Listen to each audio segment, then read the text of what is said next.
Syria से लेकर Gaza तक, यूक्रेन से लेकर तेहरान तक, हर जगह सिर्फ दो बातें चल रही हैं यार कि असली दुश्मन कौन है, पहले किसे खत्म किया जाए। यहां ईरान और रशिया एक साथ आए तो अमेरिका और इजराइल ने एक कोल्ड वॉर को ब्लड वॉर में बदल दिया। यार ये सिर्फ एक लड़ाई नहीं है, ये आने वाले विश्व युद्ध की शुरुआत है।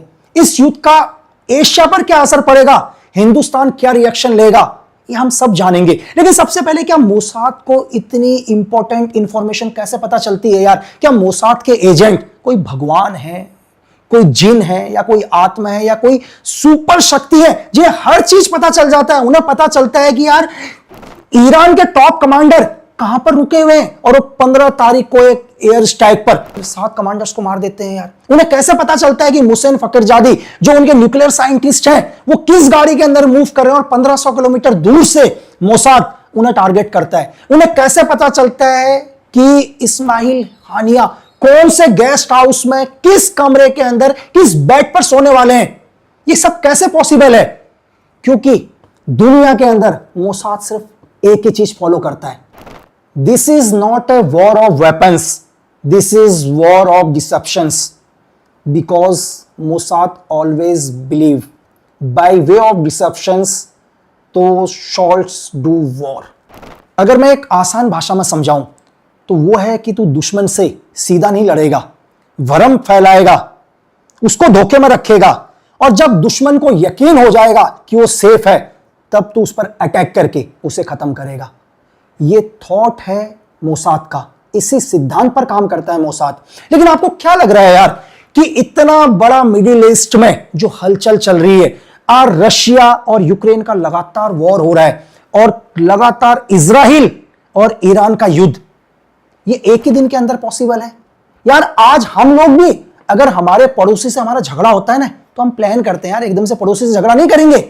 हम सोचते हैं, विचार करते हैं, मौका ढूंढते हैं, क्योंकि हमें पता है अगर हमने अपने पड़ोसी को नुकसान किया तो कल वो भी पुलिस स्टेशन में जाएगा और हमें क्या हो सकती है, प्रॉब्लम्स। यहां तो बात देशों की है यार। अगर आज मैं आपको इस ईरान और इजराइल का वॉर समझाऊं तो हमें थोड़ा सा इतिहास में जाना पड़ेगा। तो आज आप इजराइल और इस ईरान के पूरे कॉन्फ्लिक्ट, पूरे वॉर को समझ जाओगे इसके पीछे कौन है। यार जब सेकेंड वर्ल्ड वॉर अपने अंतिम क्षण में था तो क्या होता है, 1 जुलाई 1945 को ब्रिटेन के प्रधानमंत्री चर्चिल एक ऑपरेशन लॉन्च करते हैं जिस ऑपरेशन का नाम था अनथिंकेबल। कितना मुश्किल नाम है ना यार। अब सोचो कि ये वो नाम है जो आपको इतिहास के पन्नों पर मिलेगा, और बहुत सारे लोगों को इस ऑपरेशन का नाम ही नहीं पता, और मुझे इसका नाम भी पता, मुझसे बोला नहीं जा रहा। तो कितना मुश्किल शब्द है ना यार, अनथिंकेबल मतलब अकल्पनीय, जिसकी आप कल्पना नहीं कर सकते यार। इस ऑपरेशन को क्यों लॉन्च किया पता आपको? इस ऑपरेशन को चर्चिल यानी कि MI6 जो आज दुनिया की सबसे खतरनाक एजेंसी है। मैं क्यों बोल रहा हूं दुनिया की सबसे खतरनाक एजेंसी?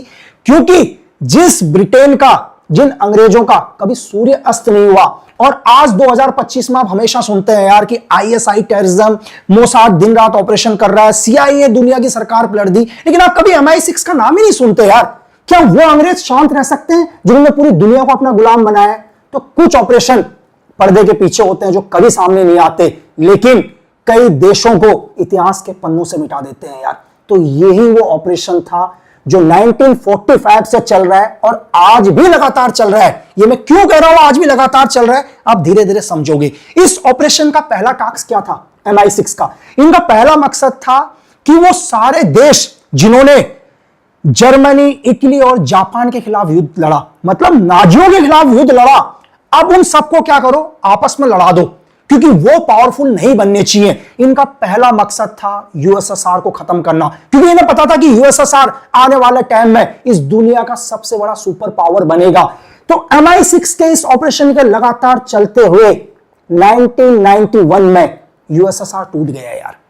और जब USSR टूट गया ना, तो ब्रिटेन की MI6 या CIA को यह नहीं पता था कि रशिया भी एक निकलकर आगे चल के इतना पावरफुल बनेगा। और रशिया धीरे धीरे पावरफुल बना, रशिया की इकोनॉमी पावरफुल बनी, और रशिया धीरे धीरे क्या किया, दुनिया पर अपना होल्ड जमाता गया। लेकिन MI6 रशिया को किसी भी कीमत पर पावर में नहीं देखना चाहता था यार। अब उसे किसी भी कीमत पर रशिया को भी खत्म करना था। तो MI6 और CIA ने मिलकर ऑपरेशन कि किसी भी कीमत पर क्या करना है, रशिया को बैकफुट फेंकना है।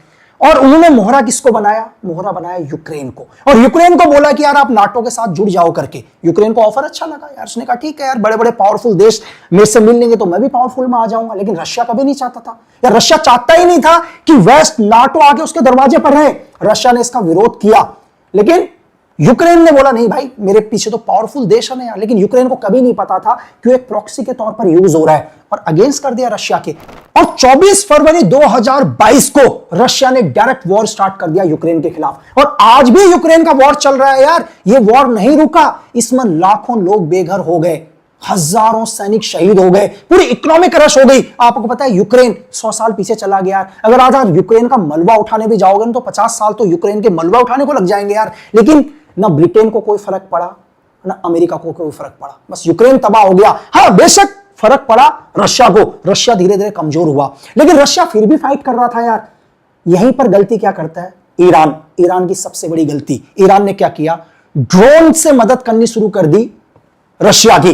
तो मैंने आपको बोला कि ऑपरेशन एंथिकेबल तो आज भी चल रहा था, और उन्हें लगा कि अगर डायरेक्ट ईरान रशिया की मदद में आया तो फिर रशिया पावरफुल में रहेगा यार, फिर रशिया को खत्म नहीं कर पाएंगे। कैसे करके रशिया को कमजोर किया जाए? लेकिन कमजोर हम रशिया को कैसे करेंगे?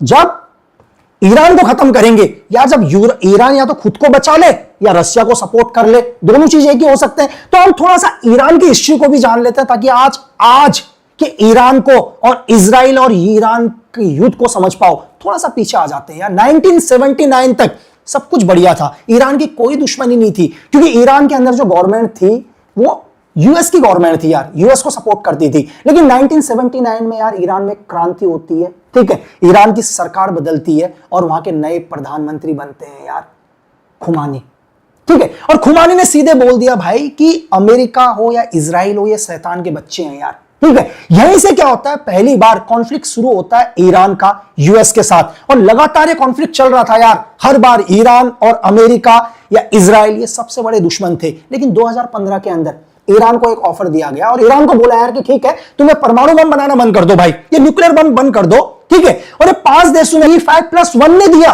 कि आप बंद करो यूक्रेन ये परमाणु बम बनाना, तो हम आपके ऊपर से सारे संशय हटा देंगे। तो बिल्कुल भाई यार, ईरान को क्या चाहिए था? ईरान ने बोला यार आप मेरे ऊपर से सारे संशय हटा दो तो मैं नहीं बनाऊंगा भाई परमाणु बम। तो 14 जुलाई को एक इनके साथ एक एग्रीमेंट होता है, जहां ईरान साइन करता है, और ईरान के ऊपर से सारे संशय हटा दिए जाते हैं यार। एक बढ़िया तरीके से ईरान को बिजनेस मिल रहा था, ईरान धीरे धीरे पावरफुल बन रहा था। लेकिन ईरान ने भी एक गलती करी, जो है ईरान क्या हुआ यार, ईरान कभी डायरेक्ट वॉर नहीं करता। ईरान भी सेम क्या करता है, MI6 की तरह डायरेक्ट वॉर में नहीं घुसता। ये क्या करता है, अपना फंड अलग अलग मिलिटेंट्स ग्रुप को सपोर्ट करना शुरू करता है, जैसे सीरिया के अंदर कर दिया, हमास को कर दिया, हिजबुल्लाह को कर दिया। ये सारे के सारे ईरान के बनाए हुए ग्रुप्स हैं यार, ये सारे प्रॉक्सी ईरान के बनाए हुए, ईरान जिन्हें हजारों करोड़ की फंडिंग करता है। और ये सारे के सारे टेररिज्म ग्रुप क्या करते हैं, इजराइल को नुकसान करना, मिडिल ईस्ट में नुकसान करना। लेकिन इनडायरेक्ट तरीके से क्या था, ईरान इनके पीछे, तब भी ये सब कुछ सही चल रहा था, तब भी कोई प्रॉब्लम नहीं थी, CIA को कोई प्रॉब्लम नहीं थी, MI6 को कोई प्रॉब्लम नहीं थी, क्योंकि MI6 का अभी भी ऑपरेशन एंथिकेबल चल रहा था कि रशिया को खत्म करना। लेकिन जैसे ही डायरेक्ट ईरान ने क्या किया, सपोर्ट करना शुरू किया रशिया को। और यहां पर क्या है, अब नजर में आता है ईरान MI6 के कि किसी भी कीमत पर ईरान को खत्म करो। तो मैं आपसे ये कहूंगा कि आज जो भी कॉन्फ्लिक्ट चल रहा है, दिन रात ईरान के ऊपर अटैक हो रहे हैं, ईरान बदले में अटैक कर रहा है कंटिन्यू, ये सिर्फ किस लिए, कि ईरान और रशिया को दोनों को अलग किया जा सके। भाई देखो, ईरान तब सपोर्ट करना बंद करेगा जब ईरान खुद बर्बाद होगा भाई, या तो खुद को बचा लो या रशिया का सपोर्ट कर लो। और मैंने आपको बोला कि मोसाद दुनिया का कोई भगवान नहीं है यार, उसे कैसे पता चलता है हर इंफॉर्मेशन की ईरान के टॉप कमांडर कहां पर है, ईरान का न्यूक्लियर पावर कहां पर है। फकीर जादे जो उनके न्यूक्लियर साइंटिस्ट है, वो निशान गाड़ी में आ रहे हैं, और ये गाड़ी एक ब्रेकर के पास थोड़ी सी स्पीड कम होगी, और इजराइल क्या करता है आपको पता है, 1500 किलोमीटर दूर से पहले से ही वहां पर एक वेपन को फिट करता है गाड़ी के अंदर। और आपको मालूम है उस गाड़ी को 1500 किलोमीटर दूर से इजराइल ऑपरेट करता है AI की मदद से। जैसी फकीर जादे की गाड़ी एक ब्रेकर के पास आती है और गाड़ी की स्पीड डाउन होती है, 1500 किलोमीटर दूर से 15 गोलियां चलती हैं यार। उस 15 गोलियों में उनके न्यूक्लियर साइंटिस्ट फकीर जादे और 2 बॉडीगार्ड ऑन द स्पॉट खत्म हो जाते हैं।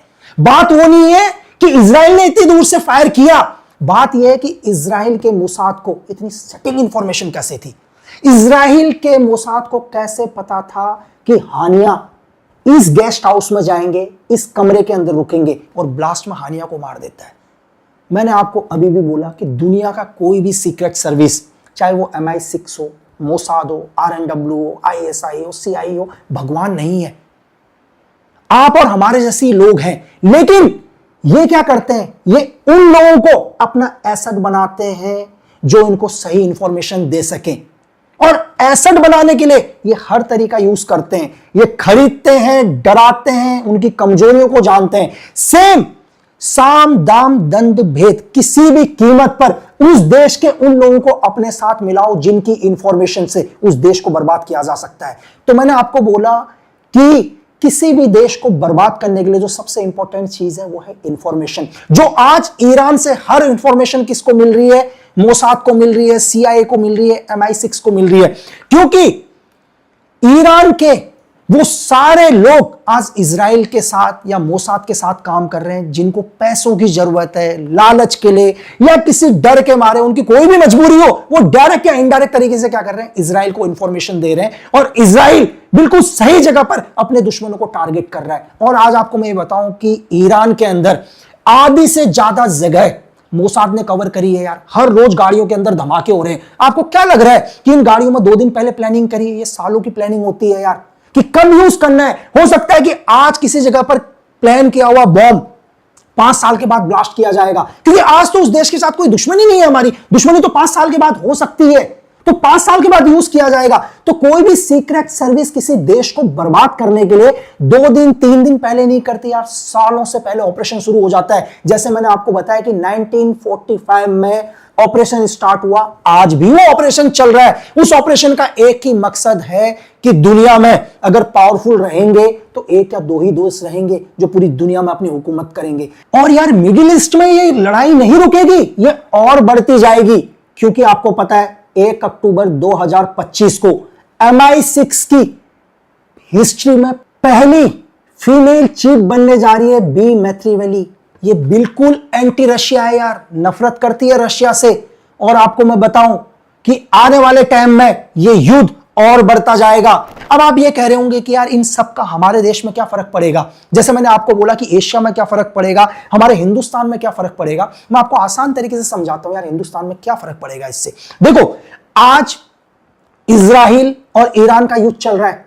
मैं अपने ऊपर उदाहरण देके देखता हूं कि मैं लक्की बिस्ट, चलो मेरा कोई भी एक दोस्त जिसका नाम अकरम हो, ठीक है, या कुछ भी XYZ देखते हैं, तो मुझे लगता है, मैं ऐसा एग्जांपल देने की कोशिश कर रहा हूं कि मेरे जैसे एक आदमी को लगता है इजराइल सही कर रहा है। ये मेरी थिंकिंग यार, इजराइल जो भी कर रहा है ठीक कर रहा है, टेररिज्म को खत्म कर रहा है, हमास को खत्म कर रहा है, ठीक है, हिजबुल्लाह को खत्म कर रहा है, ईरान को खत्म कर रहा है, ये मुझे ऐसा लगता है।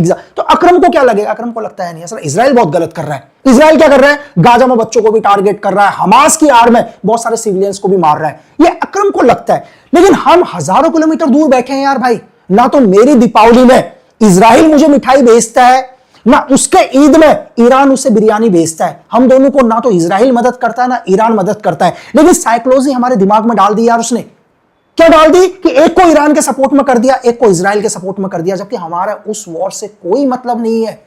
ये एक साइकोलॉजिकल वॉर है कि धीरे धीरे आपके देश के अंदर कैसे आएगा। सिर्फ हजारों किलोमीटर दूर युद्ध हो रहा है, लेकिन हमारे दिमाग में यह डाल दिया कि हम किसको सपोर्ट करेंगे। मैं सिर्फ आपको एक चीज कहना चाहता हूं कि जब भी वॉर होता है, वॉर का एक रूल है यार। वॉर का क्या रूल है कि वॉर के अंदर किसी भी सिविलियन को टारगेट नहीं किया जाएगा, सिर्फ मिलिट्री ऑपरेशन करे जाएंगे।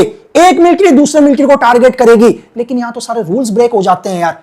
वॉर में कौन कहता है कि सिविलियंस को टारगेट नहीं किया जाता? बड़ी बड़ी इमारतों को टारगेट किया जाता है, बस बोल दिया जाता है कि यहां पर मिलिटेंट है, यहां पर बेस है। क्यों टारगेट किया जाता सिविलियंस को, जबकि लॉ नहीं है कि आप किसी भी सिविलियंस को टारगेट करोगे। सिर्फ इसलिए अगर किसी देश के सिविलियन मरेंगे तो प्रेशर गवर्नमेंट के ऊपर आएगा यार, डेफिनेटली आएगा ना। किसी देश के मासूम जनता मरेंगे, आप शिकायत किससे करोगे? शिकायत अपनी देश की सरकार से करोगे। किसी भी देश की सरकार को कैसे गिराया जाता है, यह भी एक तरीका होता है सीक्रेट सर्विस का। तो सिर्फ मैं आपसे यही कहना चाह रहा हूं कि हजारों किलोमीटर दूर युद्ध हो रहा है, हमारा उस युद्ध से कोई मतलब नहीं, ठीक है, चाहे वो अकरम हो चाहे लक्की बिस्ट हो, हम एक हिंदुस्तानी है। हां, अगर कल हमारे हिंदुस्तान पर बात आएगी तो हम एक हैं, फिर हमारा कोई धर्म नहीं, हमारा सिर्फ एक ही धर्म कि हम हिंदुस्तानी हैं और हम अपने अंतिम क्षण तक अपने देश के साथ खड़े रहेंगे यार, क्योंकि देश प्रेम से बड़ा कोई धर्म नहीं होता।